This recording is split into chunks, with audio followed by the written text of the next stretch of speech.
안녕하세요 여러분.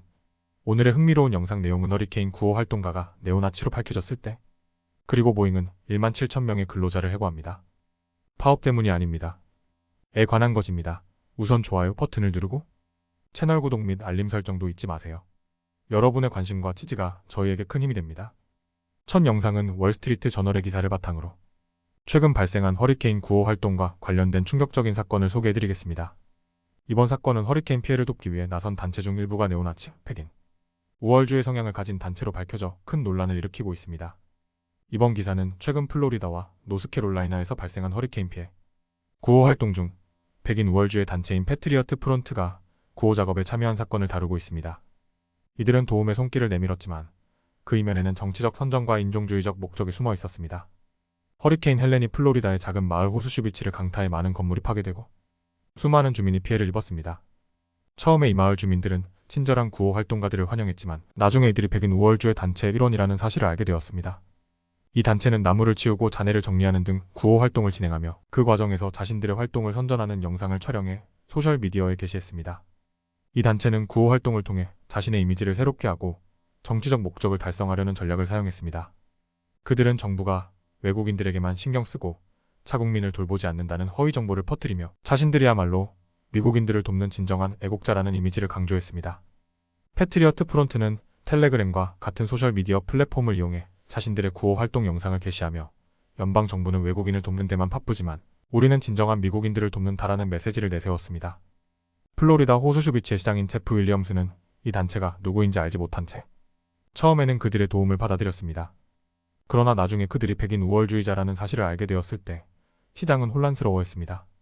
그럼에도 불구하고 그는 도움을 주는 것이 중요하다며 단체의 이념과 상관없이 피해 복구를 위해 필요한 지원을 받겠다고 밝혔습니다. 허리케인을 둘러싼 정치적 논란도 심화되고 있습니다.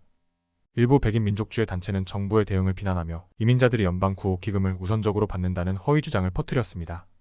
이러한 주장들은 특히 소셜미디어에서 급속도로 퍼졌고 그 결과 대중의 혼란과 불안감을 키웠습니다. 특히 전 대통령 도널드 트럼프는 이러한 허위 정보를 이용해 정부의 허리케인 대응을 비판하며 FMA가 불법 이민자들에게만 혜택을 제공한다고 주장했습니다. 이러한 발언은 그의 지지층을 결집시키는 데 사용되었으며 백인 우월주의 단체들은 이러한 정치적 논란을 이용해 자신들의 입지를 강화하려 했습니다. 이번 사건은 자연재해 속에서조차 정치적, 인종적 갈등이 심화될 수 있음을 보여줍니다. 백인 우월주의 단체들은 대중의 불안감을 악용하여 자신들의 이념을 퍼뜨리고 있습니다. 우리는 이러한 상황에서 허위 정보에 휘둘리지 않도록 주의해야 하며 구호 활동이 정치적 목적에 이용되지 않도록 경계해야 합니다. 다음 영상은 월스트리트 저널의 기사를 바탕으로 보잉 회사의 대규모 해고 소식에 대해 이야기해보려고 합니다. 항공업계의 거대 기업인 보잉이 17,000명이라는 대규모 인력을 해고한다고 발표했는데요. 이번 결정은 단순히 파업 때문이 아니라고 합니다. 그럼 자세한 내용을 함께 알아볼까요? 이번 기사는 보잉이 약 17,000명의 근로자를 해고하게 된 배경과 이유를 설명하고 있습니다. 이 해고는 단순한 일시적 파업 대응이 아니라 더 근본적인 회사의 구조적 변화와 관련이 있다는 점에서 중요한 이슈입니다. 보잉은 현재 매우 힘든 상황에 직면해 있습니다. 특히 오랜 기간 이어져온 737MAX 항공기 문제와 방위산업 부문에서의 부진, 그리고 최근의 파업까지 복합적인 어려움이 회사에 압박을 주고 있습니다. 보잉의 새 CEO인 켈리 오트버그는 이러한 상황을 극복하기 위해 근본적인 구조 개편이 필요하다고 판단하여 17,000명의 근로자를 해고하기로 했습니다. 이는 보잉의 전 세계 직원 중 약 10%에 해당하는 숫자입니다. 보잉은 2018년 이후로 연간 수익을 보고하지 못하고 있습니다. 737MAX 항공기의 기술적 문제와 방위산업 부문에서의 고정가격 계약의 수익성을 크게 악화시켰습니다. 여기에 더해 최근의 인플레이션 상승까지 겹치면서 비용 부담이 커졌습니다. 또한 국제기계 및 항공우주 노동자 협회가 대표하는 근로자들의 파업이 겹치며 상황은 더욱 악화되었습니다. 파업은 최근 4주간 이어졌고 이로 인해 737MAX와 777 항공기 생산이 중단되면서 보잉은 큰 손실을 보고 있습니다. 보잉은 한 달에 약 15억 달러의 손실을 입고 있으며 파업이 장기화되면서 더 많은 현금을 소진할 위험에 처해 있습니다.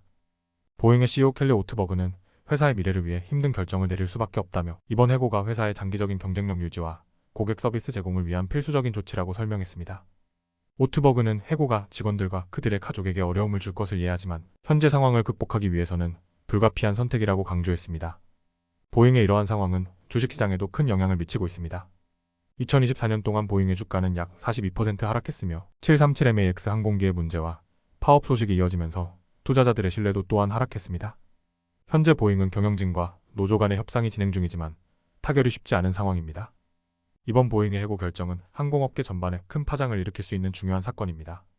단순히 파업 대응을 넘어 구조적 변화를 위한 필수 조치라는 점에서 보잉의 미래가 어떻게 변할지 주목해야 할 부분입니다.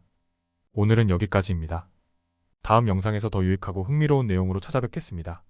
이 영상은 투자 의견이 아닙니다. 매우 고맙습니다.